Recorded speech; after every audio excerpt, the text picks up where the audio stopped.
company's journey began in 1996 in the heart of Europe. Barry Callebaut was born from the merger of two historical names in chocolate, which is Cocoa Berry from France and Callebaut of Belgium.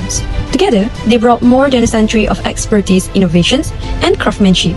Their mission is to inspire the world with the finest cocoa chocolate creations. From these European foundations, the company grew into a true global powerhouse. Today, Barry Callebaut operates in over 40 countries, runs more than 60 production sites, and employs over 12,000 people. Its product range spans from dark, milk, and white chocolate. They also have cocoa butter, cocoa powder, and even break through the new innovations like ruby chocolate. Their customer includes some of the biggest food brands in the world, such as Nestle, Mondelez, Unilever, alongside the artisan chocolatier, pastry chef, and bakeries in every corner of the globe. But for a company with European roots, why come all the way to Southeast Asia? And why Malaysia in particular? The answer lies in Malaysia's deep connection to cocoa. With decades of expertise, the world processing facilities, and prime locations at the crossroad of Asian Pacific, Malaysia is one of the top cocoa grinding nations in the world. It offers strong infrastructure, a skilled workforce, and proximity to high-growth markets like China, India, and Southeast Asia. Barry Callebaut connection to Malaysia began in the 1990s, sourcing cocoa for its global supply chain. But in 2004, the relationship deepened with the acquisitions of a cocoa processing process plant in the Port Klang, Selangor. This marked the first step in establishing a permanent footprint here. Over the year, Barry Callebaut continued to invest, opening a major cocoa and chocolate manufacturing facility in Pasir Kudang, Johor, and later its chocolate academy in Petaling Jaya. This academy trained chef, bakery, and chocolatier, nurturing the local talent and position Malaysia as a hub for chocolate innovations in the regions. From its Swiss headquarters to the heart of Malaysia Cocoa Belt, Barry Callebaut's story is one of the strategic visions, blending the global expertise with local strength to create a sweeter future for the chocolate industry.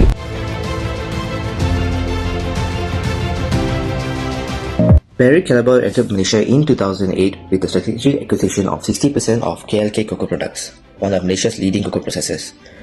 This move provided Barry Callebaut with an immediate access to KLK's established production capacity, skilled workforce, and global export network. At the time, KLK was producing 70,000 tons of cocoa powders and 10,000 tons of chocolate annually with sales of 500 million. By acquiring full control in 2011, Barry Callebaut not only expanded its manufacturing capacity but also positioned Malaysia as a key hub for its cocoa and chocolate products. This expansion allowed the company to cater to growing demand in Asia, particularly Southeast Asia, China, and the APAC region, without having to build its operation from the ground up. Yeah, hi Katja. I'm Philip. I'm leading the Innovation and Technology Group for Manufacturing at Barry Callebaut. So please share what were the main goals of the program and how did they change, if at all, in this journey? Yeah, our goal is basically remains unchanged. It's still the autonomous line, the autonomous factory, but we changed the name. We call it now Smart Line and Smart Factory. And why? Because we're putting the operator in the center, and it's more about the journey than getting quickly to the end goal. Regarding operations and market contributions, Barry Callebaut now operates in two major facilities in Malaysia, one in Port Klang, focused on cocoa processing and chocolate production, and another in Pasir Kudang, dedicated to large-scale cocoa grinding.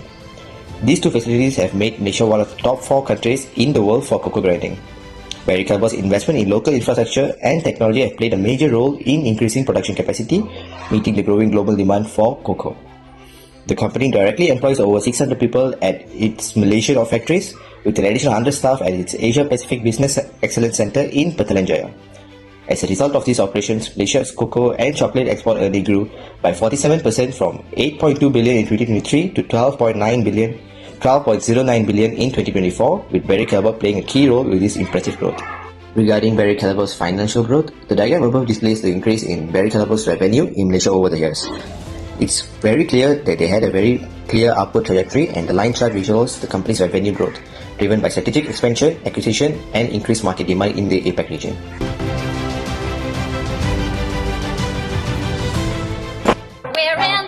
Apple's up more than 6% right now. Google about 3%, but Dell, Intel, Research Motion, and Microsoft are all to the upside. Look how strong. Did not disappoint. 400 points higher. Yes, indeed. The market's roared higher last 30 minutes of trading. Foreign direct investment does more than bring in capital. It reshapes industries, builds new capabilities, and forges bridges across borders. First, technology and skill transfer. When Barry Callebaut established the Asia Pacific Business Excellence Center in Petaling Jaya, it wasn't just setting up a corporate office. it became a platform for training Malaysian professionals in SAP and ERP system, cost analytics, and data-driven service delivery. In the factories of Port Klang and Pasir Gudang, world-class practices in food safety, traceability, and automated production raise Malaysian standards in food manufacturing. And these skills don't stay within the company. Workers move on to local firms and startups, carrying valuable know-how that strengthen the entire economy. Second, market access and export upgrading. Malaysia cocoa export grew from RM 5.55 billion in 2018 to RM 7.82 billion in 2022. Even during the pandemic, much of this growth came from value-added products like cocoa butter and powder, supported by Barry Callebaut's contract with global customers. The Pasir Gudang Cocoa Complex, alongside a new warehouse built with logistic partner with MARSK, has positioned Johor as a hub for regional and global supply chains. This infrastructure not only shortens lead times, but also created spillover benefits for logistics, warehousing, and even financial services. Finally, trade, diplomacy, and cooperation. Barry Callebaut's presence deepens Malaysia ties with Switzerland and its EFTA partners. The signing of the Malaysia-EFTA Economic Partnership Agreement in 2025 highlighted this cooperation, protecting investors while fostering closer economic diplomacy. The numbers speak for themselves in 2023, which is Malaysia-Switzerland trade in good reached CHF 1.44 billion, while trade with EFTA as a whole stood at Euro 2.14 billion in 2024. In this way, foreign direct investment becomes more than business. Moving on how Barry Callebaut resilience during the economic crisis. So let's look on 1985 to 1986 recessions. Although that period of time Barry Callebaut did not have their presence in Malaysia yet, their processor brand were already active in the international cocoa trading and processing. So this period of time was marked by a steep decline in the global commodity price, including the cocoa price, which affected Malaysia export revenue in that time. However, in response, Malaysia cocoa processors shifted their focus toward higher value cocoa product for export, which is making full use of the weaker currency to remain competitive abroad. This strategy preserved Malaysia's positions as one of the leading cocoa grinding countries in the world, a reputation that later became one of the reasons why Barry Callebaut wanted to invest in Malaysia. In 1997 to 1998, the Asian financial crisis hit. So the Malaysian ringgit dropped a lot from 2 ringgit 50 cent to 4 ringgit and 88 cent from the US dollar. So many businesses suffered, but exporters did better because Malaysia product became cheaper for other countries. So this shows Barry Callebaut that Malaysia was a good place for global productions. So in 2008, Barry Callebaut had brought KLK Cocoa in Malaysia, right when the global financial crisis started. While many industries went down, chocolate sales stayed strong. In fact, Barry Callebaut sales grew. In Malaysia, they keep production running by using more automations, cutting costs, and locked in a long-term contract with a customer. Recently, during the COVID-19, Barry Callebaut acted fast, where they put the health check safe distance and different work shifts in place. So through all of this crisis, the company stays strong by planning ahead, being flexible, and link Malaysia closely with its global network. This keeps production steady, jobs safe, and Malaysia cocoa industry important worldwide. On the show with me this morning is Robert Kotuszewski, the Managing Director of Barry Callebaut in Malaysia. Barry Callebaut, it's safe to say that the pandemic years had minimal impact on the chocolate market because, that's the only thing that understands us. There was a decline in revenue and profits for the company, just very, very slight. What was the pandemic years like for Barry Callebaut in Malaysia? It was really tough, as it was for most businesses. But I think the key thing is that we really focus on the safety of the people, of the people working with us and our colleagues. And we were also lucky enough to keep on producing and running the factories, which was key. Key was really making sure that we're still supplying the product out into the market so that the consumers and the people that really want to have the product get it. Risk management is one of Barry Callebaut's strongest capabilities in Malaysia, and it's a big reason why the company can stay competitive even during market instability. One of the biggest risks in the cocoa industry is price volatility.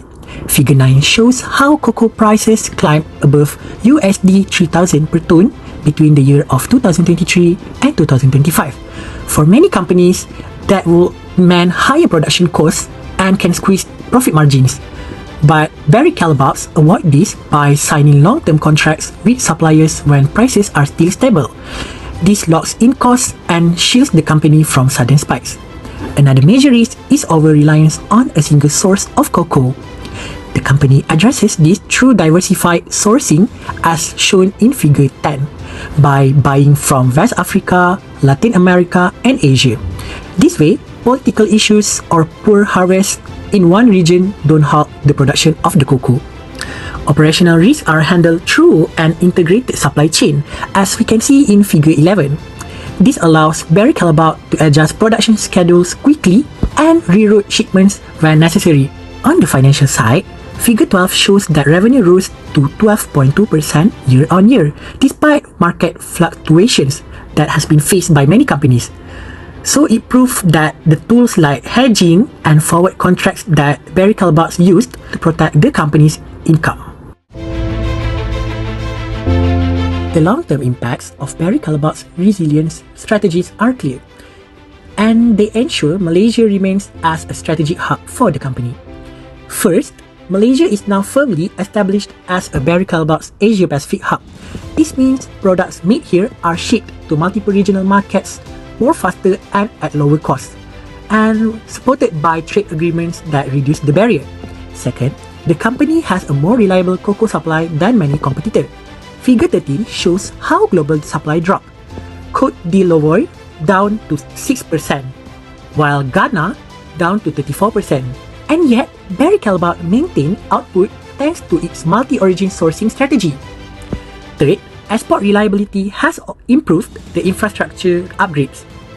Figure 14 highlights the Mars warehouse in Pasir Gudang, which can increase the storage capacity and gives flexibility in scheduling exports to meet the demand of the customer or consumer.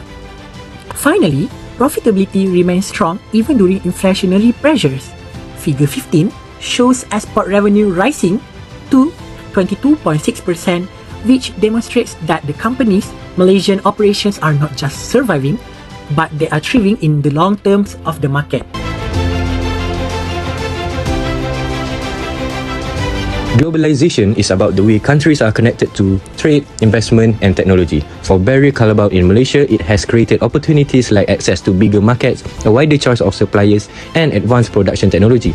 At the same time, it has also brought challenges such as tougher global competition, changing consumer taste and unpredictable commodity prices. One of Malaysia's main advantages in this global environment is its ability to attract investment. In 2022, the country recorded RM74.6 billion in approved foreign direct investment or FDI, with manufacturing as one of the largest sectors. Figure 16 shows this clearly. For Barry Callebaut, this means operating in a country that is already well connected to global supply chains and trusted by other international companies. Strong logistics are another factors that supports globalization. Malaysia's port give businesses fast and cost-effective access to overseas market. Figure 17 shows Port Klang ranked among the busiest ports in the world. This allows Barry Callebaut to ship products quickly to Asia, the Middle East and Europe, which help maintain customer satisfaction and keeps costs competitive. Malaysia also has a strong role in the cocoa trade. Between 2021 and 2023, it exported RM8.21 billion worth of cocoa products as shown in figure 18. This strengthens Barry Callebaut's ability to reach global market with fewer trade barriers and a reputation for reliable supply. However, the globalization also exposes businesses to risk. Cocoa prices, for example, averaged USD 3,200 per ton in 2023, as shown in figure 19. For Barry Callebaut, this means cost control, diversifying suppliers, and continuous innovation are necessary to remain competitive.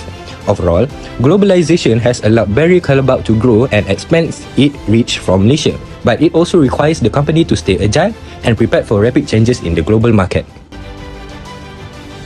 In conclusion, Barry Callebaut's investment in Malaysia shows how foreign direct investment can bring lasting value. It has improved production performance, created jobs, introduced new technology, and strengthened Malaysia's position in the global cocoa trade. The company also has shown resilience by adapting to crisis, managing risk, and planning for the long term. And then, globalization has opened more opportunities while also presenting challenges, but Barry Callebaut's strategy allows it to grow and remain competitive.